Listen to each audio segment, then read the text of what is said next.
The ice beneath in the frozen, desolate landscape of northern Norway, there was a small fishing town called Salvhaven.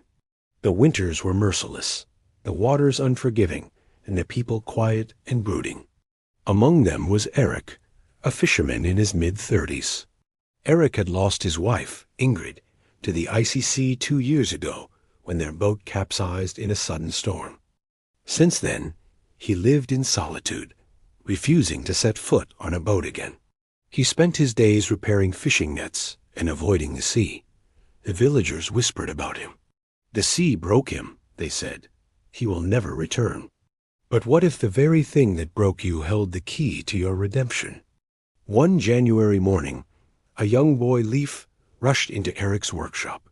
His face was pale, and his voice shook. "Mr. Erik." "My father, he's stranded on the ice," Leif cried. "The boat's engine failed, and the current is pulling them toward the fjord." Erik froze. His heart raced as memories of Ingrid's accident flooded back. "Call the Coast Guard," he muttered. "We did," Leif said, tears streaming down his face. "But they said they'd be too late. Please, you're the only one who can help."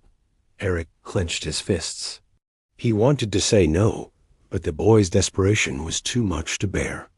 Against every instinct, Erik grabbed his coat and followed Leif to the shore. The boy's father and 2 other fishermen were trapped on a small fishing boat, surrounded by jagged ice. The currents were dragging them closer to the fjord, where the ice would crush the boat. Erik hesitated as he climbed into the old rowboat. The sea loomed before him, dark and endless, a reminder of everything he had lost. His hands trembled on the oars. "You can do this," Leif said softly. With a deep breath, Erik pushed off.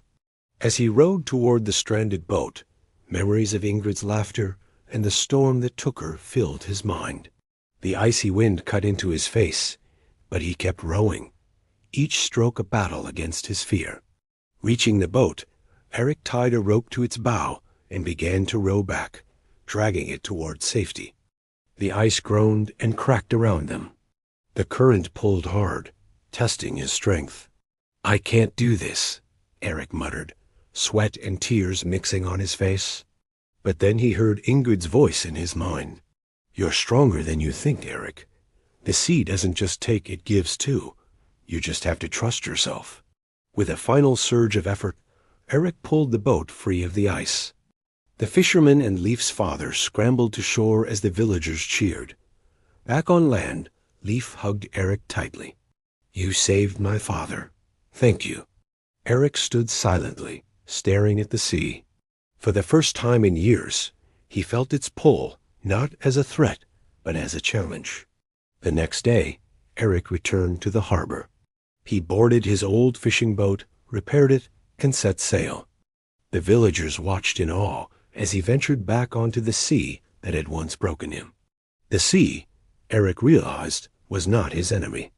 It was a test, a force that could destroy or strengthen, depending on how he faced it.